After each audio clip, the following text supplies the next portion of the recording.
Toward the end of last year, Google brought its Gemini assistant to its smart speakers via an early access program. We've been using it here at the house, and it's slightly better than how Google Assistant was implemented. But there are still some features that are missing from the feature set that used to be offered via Google Assistant. And other features offered by the Gemini app are missing in the smart speaker too.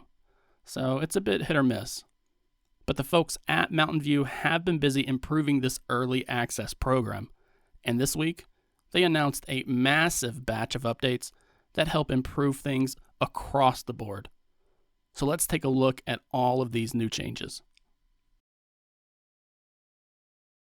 Right off the bat, we're told the Google Home app now has some new automation starters and conditions that can be used. And these include security system is armed, like when the security system is armed, then when the device is plugged in, e.g. by saying if the device is plugged in, and then we have device locked, as in if we say send a notification if the Pixel tablet is not docked by 9 p.m. These are all new voice commands that can be used after this update. For those who use a Nest and Yale lock in their home or workplace, we're told that you can now view your lock's history, receive notifications, check battery status, manage passcodes, schedule guest access, and change advanced settings, all from within the Google Home application now. So definitely look out for that new user interface if you have one of these.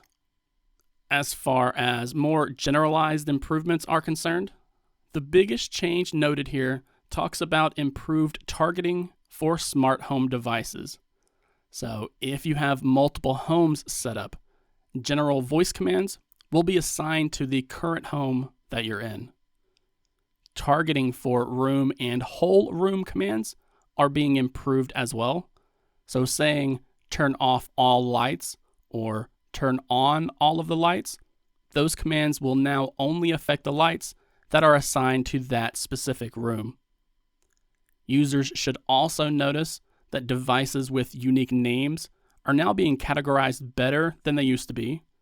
The example given here talks about a device labeled Table Glow, which will now be correctly identified as a lamp based on its manufacturer metadata, rather than the name itself. When asking questions like, "What's the weather?" or "What's the news?" Gemini will now use your home address based for that lookup, rather than only checking the city that you're located in. Google says they've improved the reliability of commands that involve creating notes, lists, reminders, calendars, timers, and alarms. Answers are now using a more recent model of Gemini 2, so answers should be more accurate and provide a better user experience overall. However, they did not tell us which version of the model is going to be used here.